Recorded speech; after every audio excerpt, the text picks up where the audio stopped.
ज्ञानतिमिरान्धस्य ज्ञानञ्जनशलाकया चक्षुरुन्मिलितं येन तस्मै श्रीगुरुवे नमः।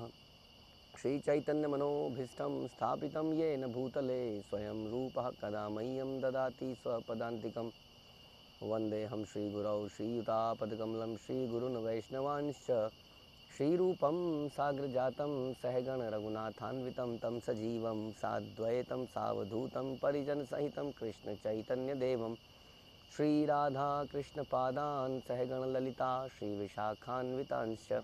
हे कृष्ण करुणा सिंधु दीनबंधु जगतपते गोपेश गोपिका कांत राधा कांत नमस्तुते।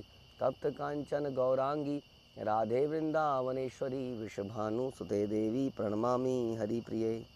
वाञ्छाकल्पतरुभ्यश्च कृपा सिन्धुभ्येव च पतितानां पावनेभ्यो वैष्णवेभ्यो नमो नमः। जय श्री कृष्ण चैतन्य प्रभु नित्यानंद श्री अद्वैत गदाधर शिवासादि गौर भक्तवृंद। हरे कृष्णा कृष्ण कृष्णा हरे हरे हरे राम राम राम हरे हरे। नमो विष्णुपादाय कृष्णप्रेष्ठाय भूतले श्रीमते भक्ति वेदांत स्वामिन्निति नामिने। नमस्ते सारस्वते देवे गौरवाणी प्रचारिणे निर्विशेष शून्यवादी पाश्चात्य देश तारिणे।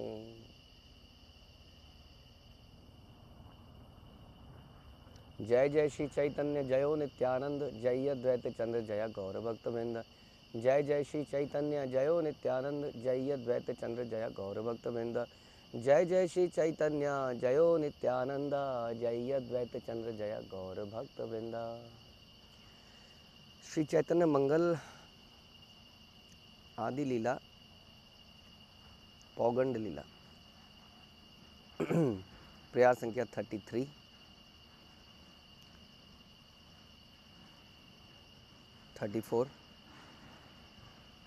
पाठ साठ गेल तोर अध मेरा हेन कुब दिहाई या केन भूल अनुक्षण। उन्होंने कहा कि एक नीच व्यक्ति की तरह तुम अपनी पढ़ाई के साथ धोखा कर रहे हो। तुम प्रत्येक क्षण मूर्खतापूर्वक इधर उधर क्यों भटकते रहते हो। तो हमें बड़ा ईमानदार रहना चाहिए जो भी हम करें। हम कितने भी हम फिलॉसफी सुनते हैं कि जीवन में भगवान साहब का प्रेम प्राप्त करना ही पर्पज़ है। इसका मतलब ये नहीं है कि हाँ उसके कुछ रास्ते हैं, उसके कुछ तरीके हैं। हम लोग पढ़ाई लिखाई करते हैं, ख़ास तौर पे जो वैष्णव पद्धति के अनुसार पढ़ाई लिखाई कर रहे हैं, उसमें उन्हें कई बार लग सकता है कि ये डायरेक्टली कृष्णा कॉन्शियसनेस नहीं है ना। जैसे आप मैथमेटिक्स पढ़ रहे हैं, साइंस पढ़ रहे हैं, हाँ इसका मतलब ये नहीं कि हम इधर भी चोरी करें और भक्ति भी ना करें। कई बार हमने देखा है कि कई लोग जो वैराग्य दिखाते हैं कि इन सब का क्या फ़ायदा है, वो भक्ति में भी कुछ नहीं करते हैं। सिंसियरिटी एक बहुत इम्पॉर्टेंट गुण है, लक्षण है। प्रभुपाद भी कहते थे कि अगर कोई मेटीरियली बहुत सिंसियर है तो भक्ति में जब आ जाएगा तो भक्ति में भी बहुत सिंसियर हो जाएगा। तो सिंसियरिटी एक इम्पॉर्टेंट गुण है। तो जब हमारे बच्चे पढ़ाई लिखाई करें तो सिंसियरली करें, है ना। साथ में कृष्ण भावना भी चलती रहे, वो भी सिंसियरली चलती रहे, क्योंकि समय आने पर इस पढ़ाई लिखाई का लाभ वो कृष्ण भावनामृत में ही करने वाले हैं। हाँ उसका ये पर्पज़ क्लियर होना चाहिए कि भैया हम ये पढ़ाई लिखाई अपने किसी लाभ के लिए वास्तव में नहीं कर रहे हैं।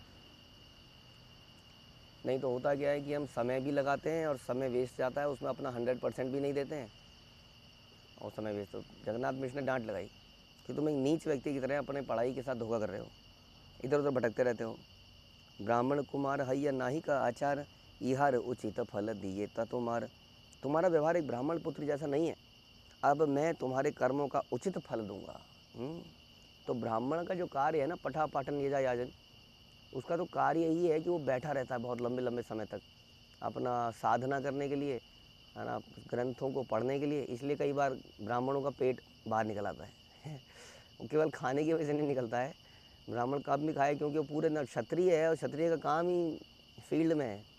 वो जाएगा कुछ करेगा, और ब्राह्मण जो है ध्यान में लगा रहेगा, किसी को शिक्षा देता रहेगा, पढ़ता रहेगा ग्रंथों को।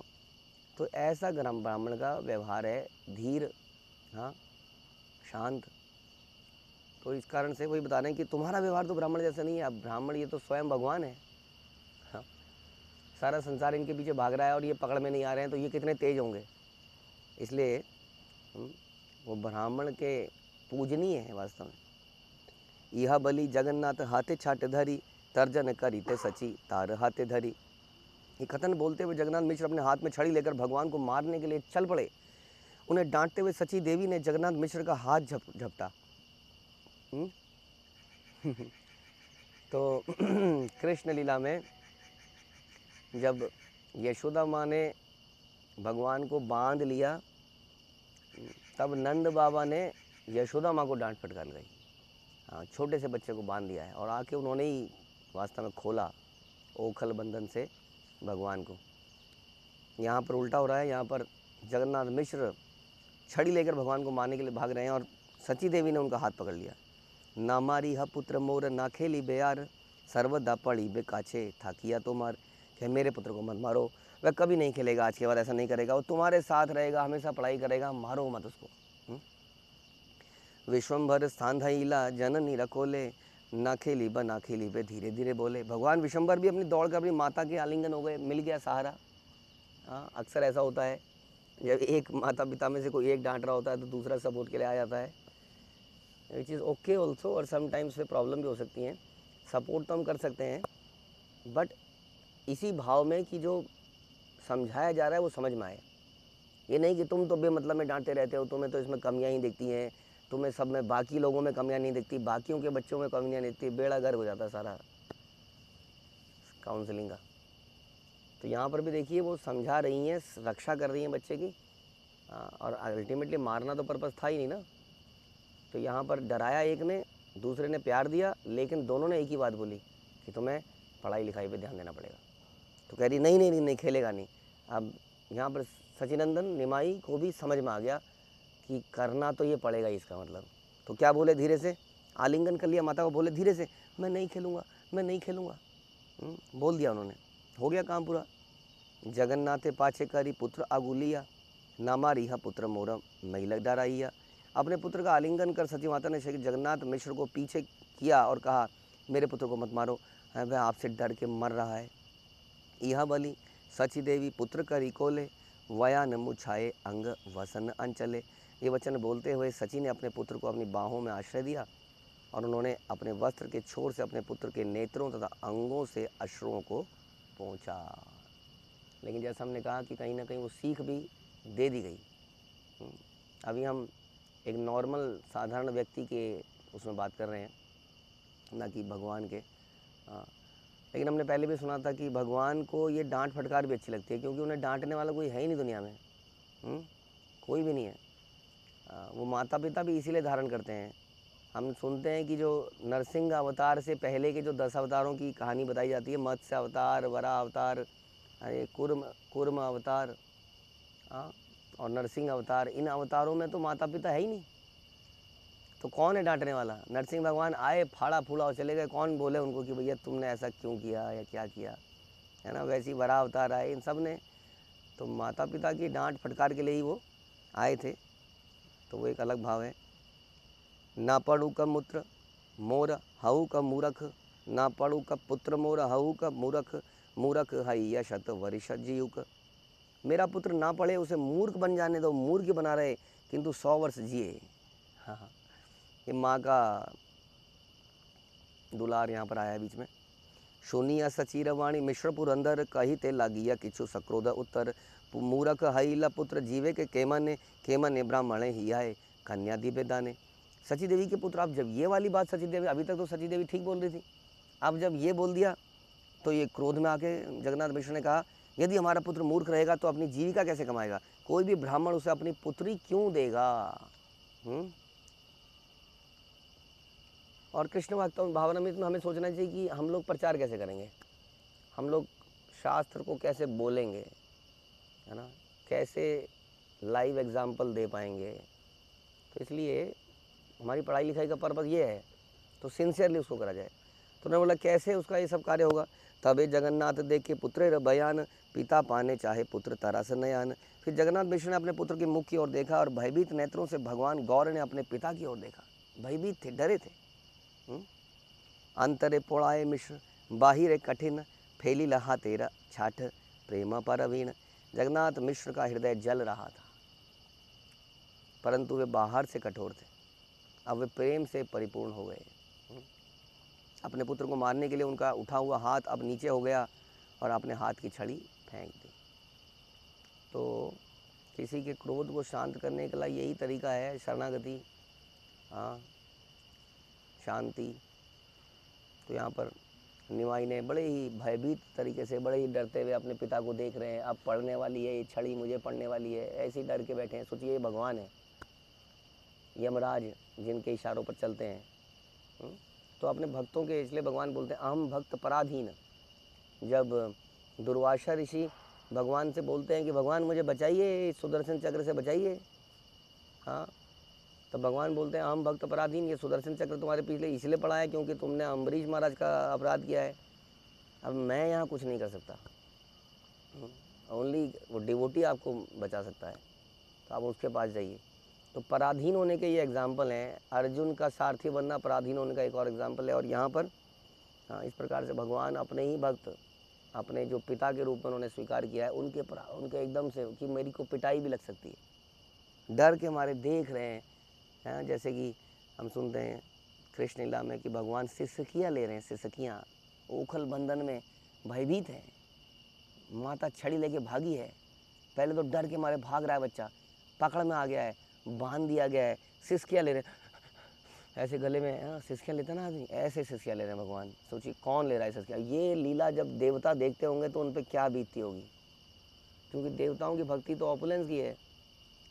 वो जब ऐसा देखते होंगे तो क्या ही उनके दिमाग में विचार आता होगा। तो यहाँ पर भगवान बहुत डरे हुए थे। तो पुरंदर मिश्र या जगन्नाथ मिश्र जो है, इसको देखते ही उनका सारा गुस्सा शांत हो गया। सजल नयाने पुत्र लैया करी कोले, पुत्रे डबू जाए मिश्र सुमुधोरे बोले। अपने अश्रुपूरित नेत्रों सहित उन्होंने अपने पुत्र को गले लगा लिया और प्यार से बोले, पढ़ी ले सुनी ले बाप, लोके भरे बाल बले बाल, आमी पाट धाड़ा दिब कदलक आर। जगन्नाथ मिश्र ने कहा, मेरे प्रिय पुत्र, तुम सुनोगे, यदि तुम सुनोगे और पढ़ाई करोगे तो लोग तुम्हारी प्रशंसा करेंगे और मैं तुम्हें केला दूंगा। तो किस प्रकार से कैरेट एंड स्टिक अप्रोच, डरा दिया और साथ में केला भी दिखा दिया। तो यही हमारी अक्सर कमी रहती है पेरेंटिंग में, कि हम गलत काम के लिए डांटते तो बहुत हैं, लेकिन अच्छे काम के लिए कुछ बोलते नहीं। कई बार तो मैंने पेरेंट्स को ऐसा भी देखा है कि जब तू ये अच्छे नंबर लाएगा तो तेरे को ये देंगे, और दिया नहीं, उसके बाद मैंने अगली बार और अच्छे ला फिर देंगे। तो इस प्रकार से बच्चे समझ जाता है सब यहाँ पे फरेब हो रहा है, फिर वो भी ऐसी गोली करता है। तो दोनों चीज़ें अपनानी ज़रूरी हैं। उसको उसके अच्छे कामों के लिए अप्रिशिएट जरूरी है। मैंने कई देखा, कई पेरेंट्स केवल और केवल और केवल नेगेटिव ही बोलते हैं।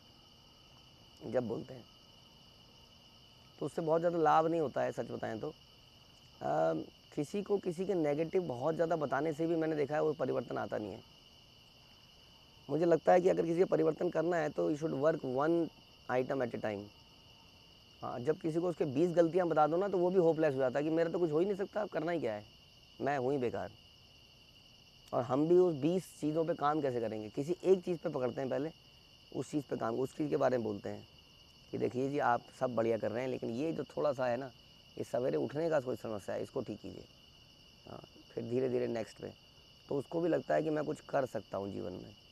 हम कई बार बिल्कुल होपलेस कर देते हैं सामने वाले को। तो बड़े प्यार से उन्होंने कहा, मैं तुम्हें केला दूंगा। यही मते आनंदे सानंदे दिल गेला, संध्या समाधिया मिश्र शयन करीला।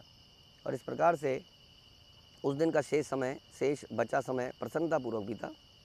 सूर्यास्त के पश्चात जगन्नाथ मिश्र सोने के लिए चले गए। निद्रागत हैल रात्रि तृतीय प्रहर, स्वप्न देखिया मिश्र हैला फाफर।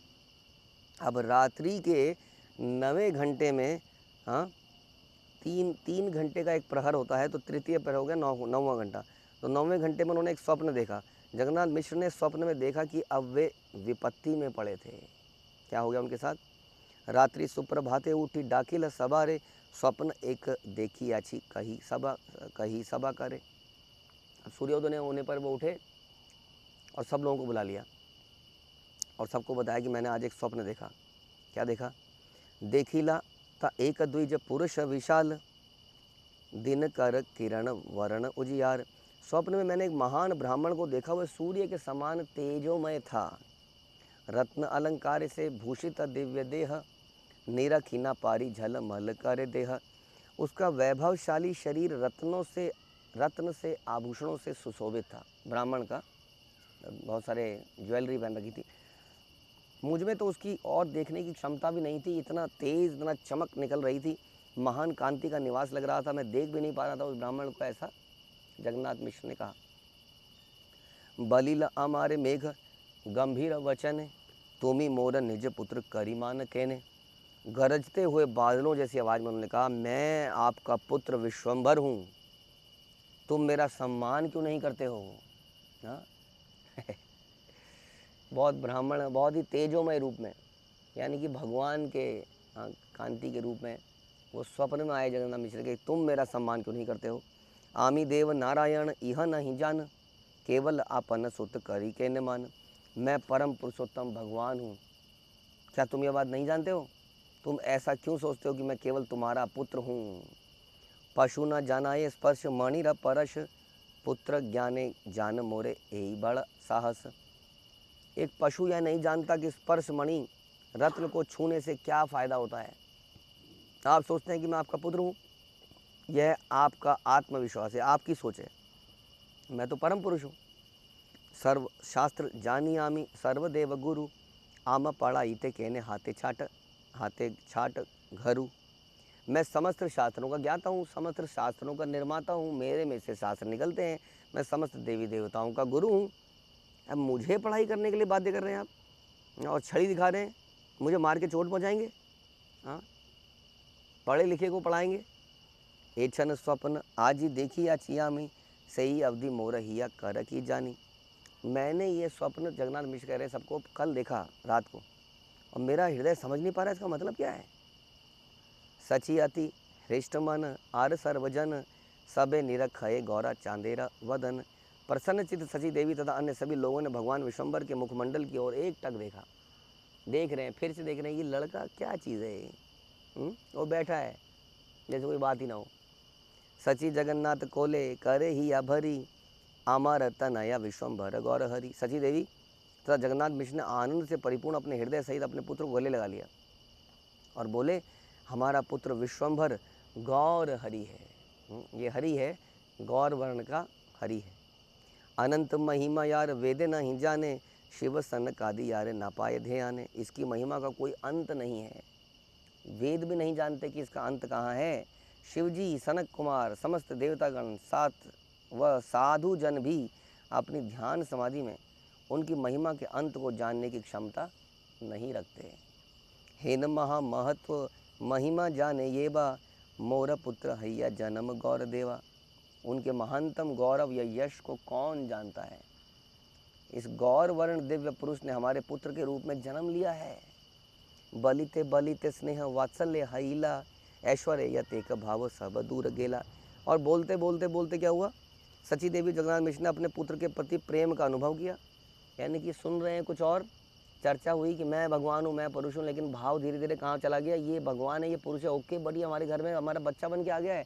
और बच्चा बच्चा बच्चा सोचते सोचते क्या हो गया, प्रेम प्रगाढ़ होता गया। माता पिता अपने पुत्र के प्रति प्रेम और प्रगाढ़ हो गया, और जैसे जैसे ये प्रेम बढ़ा, उनके पुत्र के परम पुरुषोत्तम होने की जानकारी नष्ट हो गई। देखिए कितना कितना गाढ़ा प्रेम हुआ है। अभी सुना है, अभी सपने में सबको बैठा के बता रहे हैं कि देखिए जी, कल इसी व्यक्ति ने सपने में आया है और बोला, मैं पूर्ण पुरुषोत्तम भगवान हूँ, मुझे मारते हो? हाँ, फिर भाव फिर से वहीं चला गया। इसको कहते हैं मूल स्थायी भाव, इसको कहते हैं स्वरूप। जो शिला प्रभुपाद ने सिखाया, जैसे कि चीनी का स्वरूप है मिठास, नमक का स्वरूप है नमकीन, वो हटाया नहीं जा सकता, नहीं तो नमक ही कहाँ रहेगा वो। उसी तरह जीव का स्वरूप है। जीव का स्वरूप हमने सुना कि कृष्ण नित्य दास है, तो ठीक है, लेकिन दास के साथ भी उसके 5 रस हैं। उसमें एक तो दासिद है, उसके बाद आपका साख्य है, वात्सल्य है, माधुर्य है, और सबसे पहले शांत था। तो इस प्रकार से ये हमारा मूल स्वरूप है। कोई भगवान के साथ साख्य रूप में स्थापित है, कोई माधुर्य में, कोई वात्सल्य में। इसके बारे में अभी जानकारी हमें नहीं है। जब हम भगवान के धाम में या जहाँ से मुक्त होकर जाएंगे, तो वहाँ पर हमें बता दिया जाएगा कि हम उस स्वरूप को, बताना क्या है, उस स्वरूप को प्राप्त कर लेंगे। और उस स्वरूप को उस व्यक्ति से हटाया नहीं जा सकता। जो वात्सल्य में है वो दूसरे भाव में जा ही नहीं पाएगा। जैसे गोपियों के सामने स्वयं विष्णु खड़े हो गए, लेकिन वो उसी भाव में स्थित रहेंगे। यही स्वरूप, इसको स्वरूप कहते हैं, ओरिजिनल हमारी जो आइडेंटिटी है। इसलिए ऐश्वर्य सुनने के बाद भी बात करते करते करते वो फिर से माता पिता के प्रेम में चले गए। स्वप्न सुनिया सर्वजन उल्लास, गौर गुण गाय सुखे एलोचन दास। लोगों ने जब इस विषय के स्वप्न के विषय में सुना, सब बड़े प्रसन्न हुए। लोचन दास भगवान गौर की महिमा का गुणगान करते हुए प्रफुल्लित होकर इस गीत को गाते हैं। मोर प्राण आर गौर चंद्र नारे हया, भगवान गौरचंद्र मेरे जीवन प्राण हैं। एई मन आनंद सानंद दिया जाए, नदी अनगर सुख सागरे भसाए। और इस प्रकार अत्यधिक आनंदपूर्ण दिवस मनाए, दिवस जाने लगे। हर दिन में कुछ नया लीला, कुछ नई दिव्य चीज़ होने लगी। नवदीप नगर आनंद सागर में तैरने लगा। तिलकेर यत सुख के कही ते पारे, सची जगन्नाथेरा भाग्य ब्रह्मांडे न धरे।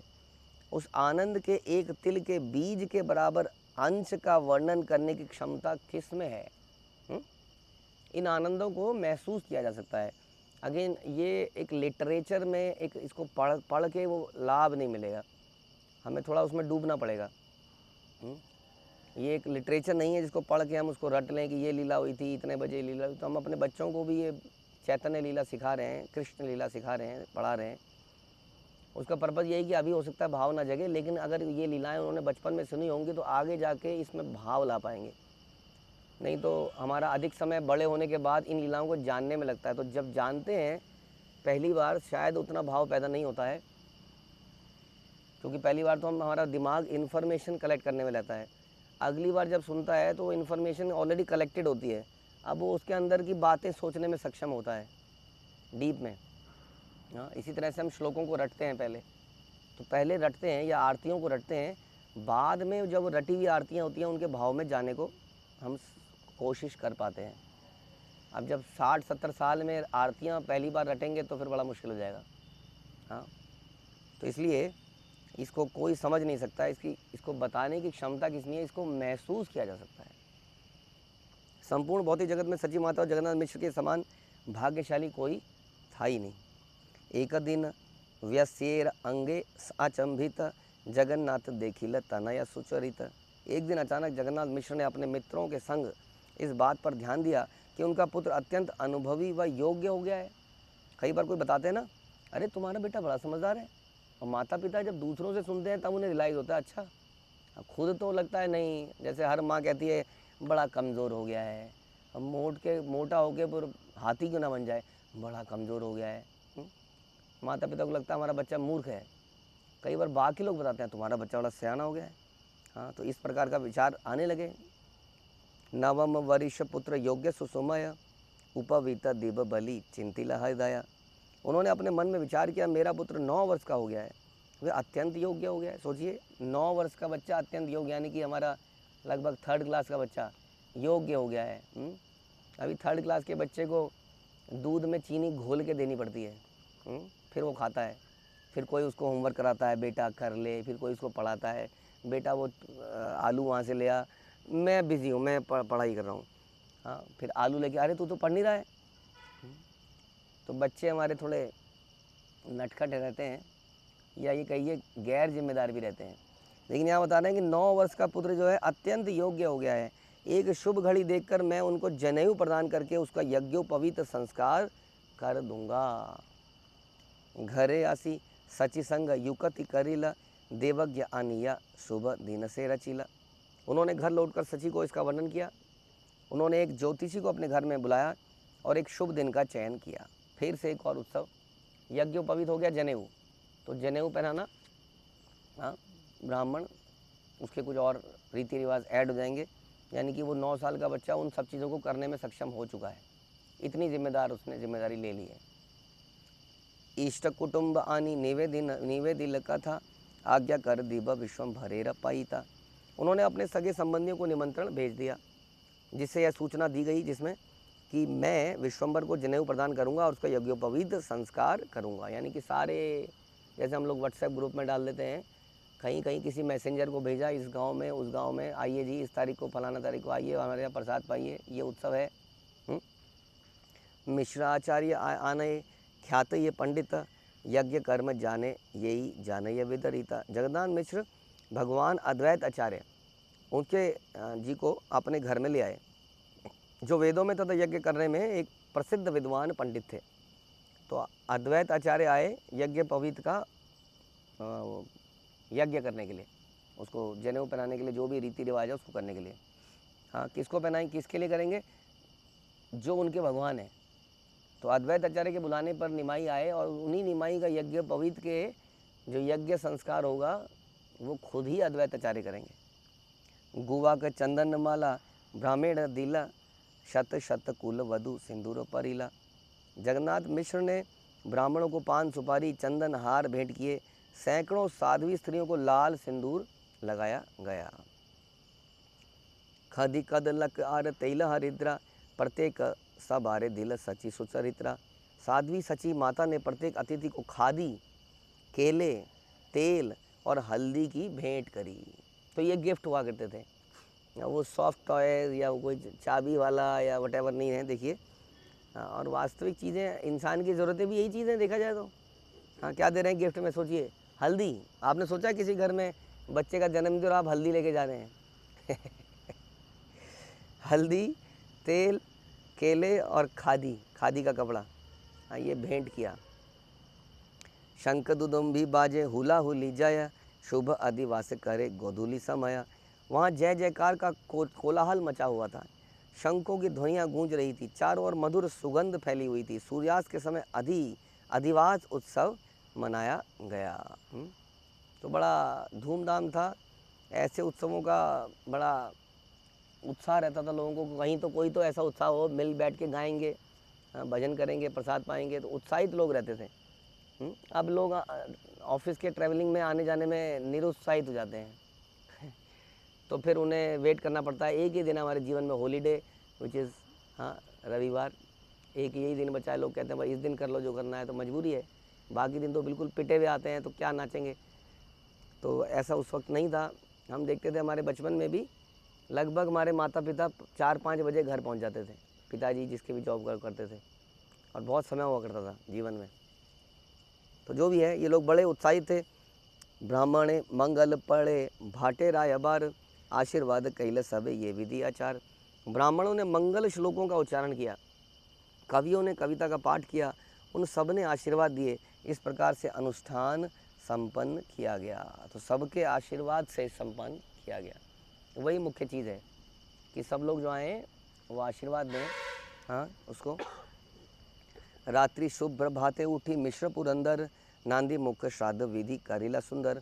जब रात्रि सूर्योदय में परिवर्तित हो गई तो जगन्नाथ मिश्र ने सुचारू भाव से नांदी मुख श्राद्ध उत्सव संपन्न किया।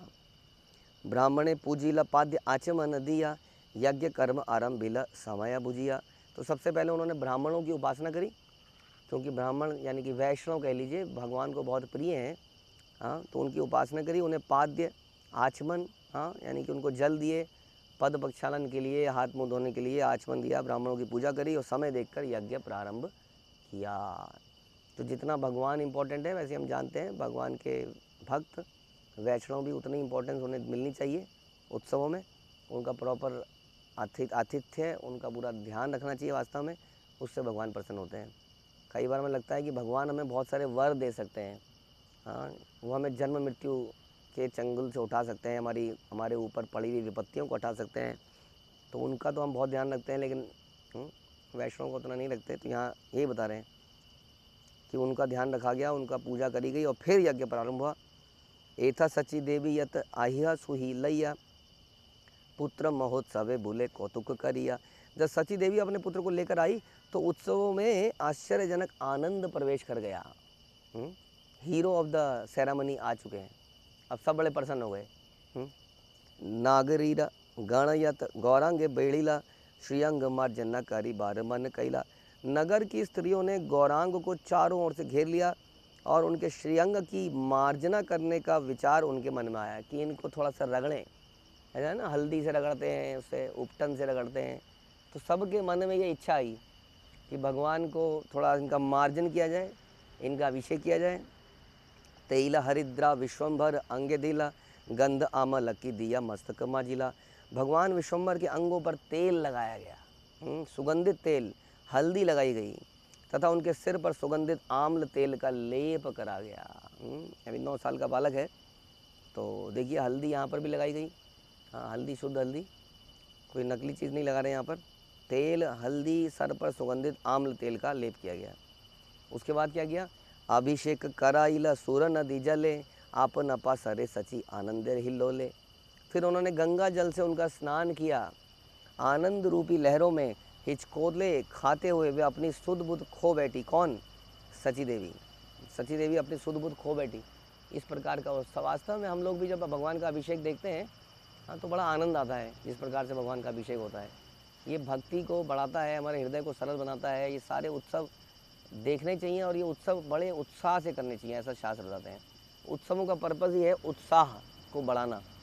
इसलिए जो भी उत्सव आते हैं, गौर पूर्णिमा है, जन्माष्टमी है, इत्यादि जो भी आ रहे हैं, उनमें हमें बड़ा ही उत्साह से पार्टिसिपेट करना चाहिए। शंख दुदुम्बी बाजे बेहूर कहल, मृदंग पटाह बाजे कान से करताल। शंख दुदुम्बी भेरी कहल मृदंग पढ़ा करताल, ये सब बजने लगे। ढाकेरा दुड़ हुड़ी, दाकेड़ा दुड़ दुड़ी सुनी, योजन एक पथे सुनिया जुड़ाए हिया, साना ही सबदे। मार्ग पर 8 मील दूर तक स्त्रियों को ढक ढोल से दुड़दुबी की गड़गड़ाहट सुनाई दे रही थी। कितने? 8 मील दूर तक। हाँ, कितना हो गया? 13-14 शायद किलोमीटर, उतनी दूर तक सोचिए गड़गड़ाहट सुनाई दे रही थी, आवाज़ आ रही थी। शहनाई की ध्वनि सुनकर सभी के हृदय का क्षोभ कम हो गया, उनके हृदयों को शांति मिली। तो शहनाई एक ऐसा वाद्य है जो धीरे धीरे अब ऐसा लुप्त सा होता हुआ दिख रहा है, बट ये ऐसे उत्सवों पर अक्सर बजाया करता था। वीणा वेणु कपिलास वंशीर निशान, रबाव उपांग पाखो याज एक तान। वीणा, वेणु, कुपिल, वंशी, खब, उपंग, पखवाज, एक साथ मिलकर बज उठे। ये अलग अलग प्रकार के पखवाज, एक तरह का मृदंग का कुछ वेरिएशन समझ लीजिए। हाँ, इस प्रकार के सारे जो है ये बजने लगे। तो इट वॉज इम्पोर्टेंट कि हर कोई व्यक्ति कोई ना कोई वाद्य यंत्र जरूर बजाए। घरों में ये होता था कि घर के लोगों को सब आता था, घर के मेंबर लोग इकट्ठे हो जाते थे और चालू हो जाते थे संकीर्तन। अभी घर के लोग इकट्ठे हो जाते हैं और एक बटन दबाते हैं स्टीरियो का, तो उसमें इन्वॉल्वमेंट नहीं है इतनी ज़्यादा। आप देखेंगे डिफरेंस, बहुत बड़ा डिफरेंस है। अगर घर के लोग एक साथ बैठ के कीर्तन करें वाद्य यंत्रों के साथ और एक स्टीरियो लेके बैठ जाएं, बहुत अंतर है। इसको आप करके देखेंगे तो फील होगा। तो ये सब वहाँ बज रहे थे क्योंकि सभी लोग जानते थे ये विद्या दी जाती थी, जो विद्या अब लुप्त हो गई है और कोई चाहता भी नहीं, कहाँ समय बर्बाद कर रहा है। कोई बच्चा अगर कोई कला की तरफ जाए तो माता पिता कहते हैं दिमाग ख़राब हो गया है। तो कोई बच्चा क्या ये रंग भरता रहता है, यानी कोई चित्रकार बनना चाह रहा है या कोई म्यूज़िक करना चाह रहा है या कोई ऐसा डांस करना चाह रहा है, तो माता पिता कहते हैं चल छी, क्या करना चाहिए। तो हर कोई चाहते हैं कि बच्चा किसी प्रकार से कुछ क्लर्क बन जाए, पेन चलाता रहे कुर्सी में बैठ के। और वास्तविक उसको विद्याएं हो या ना हो, इसमें कोई ज़्यादा वो नहीं है। नंबर कितने, साइंस में नंबर कितने आए, इसमें नंबर कितने आए। कला तो समझा जाता है सबसे निकृष्ट, जो आदमी कुछ नहीं कर सकता वो कलाकार बन जाता है। जबकि आप देखेंगे सबसे मुश्किल काम ही है इन यंत्रों को, वाद्य यंत्रों को सीखना। आप ज़रा सीख के देखिए, समझ में आएगा। It's very difficult, it takes lot of practice. तो इस प्रकार से बहुत सारे वहाँ ये चल रहे थे। और क्या हो रहा था? नर्तक नाचाए गीत गाए त गायन, शुभ क्षण कही कैला मस्तक मुंडन। और नर्तक वहाँ नृत्य कर रहे थे, गायक गा रहे थे। शुभ घड़ी में भगवान गौर के सिर का मुंडन किया गया। मुंडन का उत्सव भी हुआ, मुंडन करके थोड़ा शुभ हुआ, था साफ सफाई, हाँ, मुंडन किया, उसमें लेप लगाए गए बहुत सारे। प्रति अंग अलंकार भूषित करीला, गंध माल्य चंदन नेत सुवेश रचिला। उनके अंगों को आभूषणों से, सुगंधित हार से, चंदन के लेप से अलंकृत किया गया। ऐसा लग रहा है कि सारे के सारे लोग एक ही व्यक्ति को संतुष्ट करने में लग गए हैं, क्योंकि संसिद्धिम हरितोषणम, क्योंकि उनकी तुष्टि से सारा संसार तुष्ट हो जाता है। संसार में आजकल कल्चर है कि how I can satisfy my self, इसीलिए सब लोग असंतुष्ट हैं। और यदि हम भगवान को संतुष्ट करने में लग जाएं तो सभी संतुष्ट हो जाएंगे। ये उत्सव अभी बाकी है, चलता ही रहेगा, लेकिन इसको हम अगले प्रवचन में सुनेंगे। हरे कृष्णा। श्रील प्रभुपाद की जय, श्री चैतन्य मंगल की जय, श्री लोचन दास ठाकुर की जय।